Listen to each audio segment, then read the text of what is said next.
Hello. In this video, I wanted to quickly talk about a potential gotcha that I've been doing. So, I've been drawing since 2019, and I mostly been drawing from images.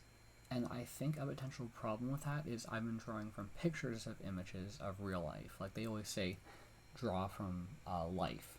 But I think the mistake in that is drawing from static images. Now, I think there's a lot more that I need to learn from that, but I think eventually I also need to learn from actual real life, like looking at a leaf in front of me. Like when I look at an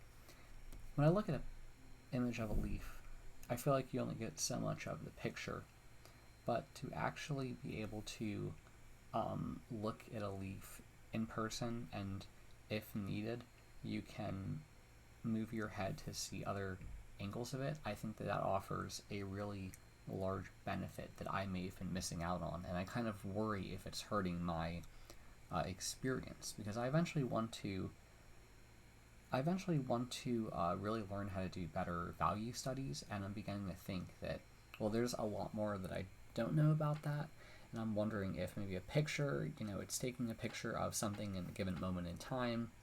Perhaps the lighting isn't always uh, perfect. Like you want to see some shadow and some light. You don't want to see all light or all shadow. It's like you want to find a mix in between it. And I just drew a leaf here, but the thing about leaves is that they're a lot more complex. So also being able to have the ability to view them closer in person is a massive benefit. And you may not always be able to do that with an image. Once an image is converted to pixels, that kind of you're kind of set with that. But like if you could look in life, sometimes you'll see other things. Like you'll see that the veins of the leaf are much more fine. You'll see that like the initial like ribbing type thing, and I didn't do it perfectly, but you'll notice that it has like a very subtle gap.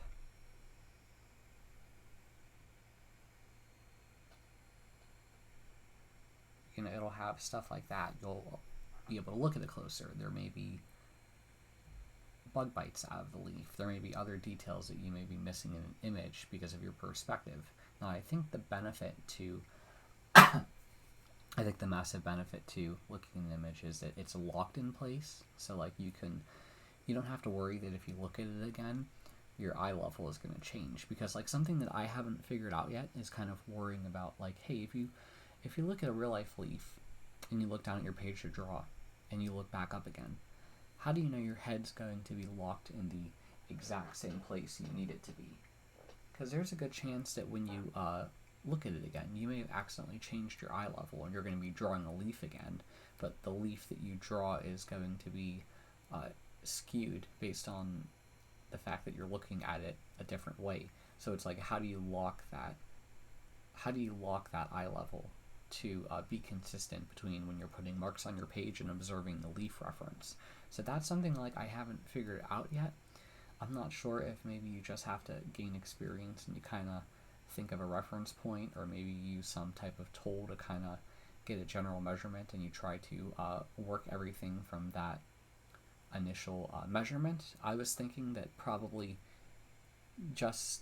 what I think would make the most sense, and if you draw it onto a 1:1 scale, if you use a tool to draw 1:1, well, it's kind of set there based on how you have it, so you can compare the initial points you made of the gesture and construction of the leaf from those points, and then you could try to base everything else around that. Because if you're working 1:1, everything should follow easier, I would think.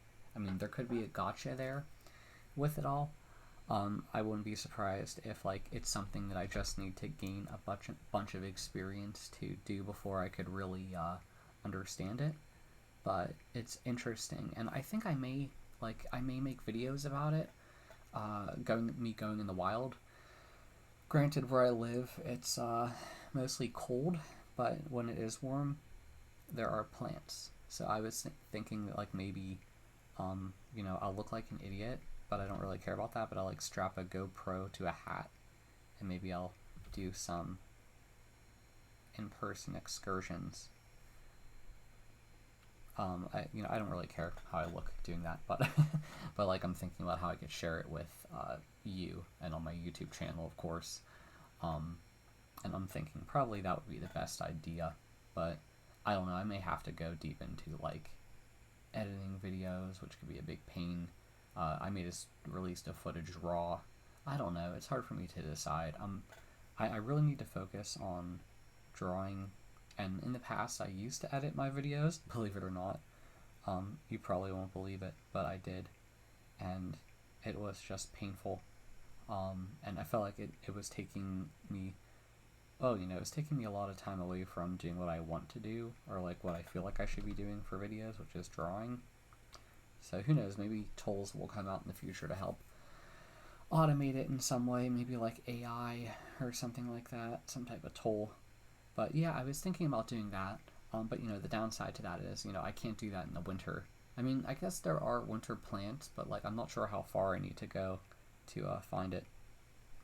But it would be interesting to find winter plants, because I know there are some plants in the world that only bloom or grow in the winter, which is really weird, but I find it interesting, which could be beneficial.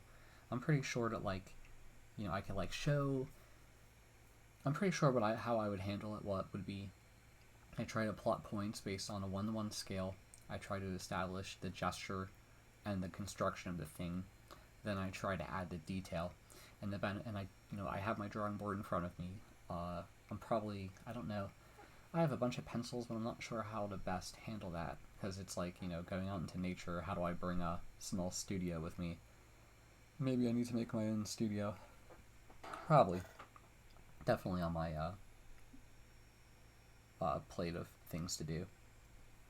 But yeah, I have been thinking about that a lot. The other downside is like certain things are more difficult to draw, like bugs that move around really fast. I'm still trying to figure out, like, there are some bugs that if you stay still, they won't do anything. They'll just like try to hide, you could say.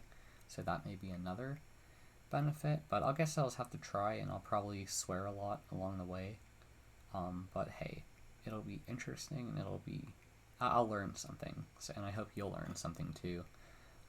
Maybe it'll encourage you to go out with it. Although personally, I feel like beginning out drawing from actual life compared to an image is a lot more complex. I don't know why, but it's amazing that the original way most people drew was by looking at something. Perhaps maybe it's not as difficult. Maybe it's just my current thought on it. I mean, modern day struggles. This is actually really funny how the masters of drawing probably never didn't. They just always drew from real life. They never thought about drawing from an image. Or I could be wrong. I mean, maybe more modern day people. But yeah, thanks for listening to this. If you like my channel, please subscribe to it. If you have a question, please ask in the comments. Or if you would email me, you could also email me. And if you like the video, please like it. Thanks for sticking around. Bye.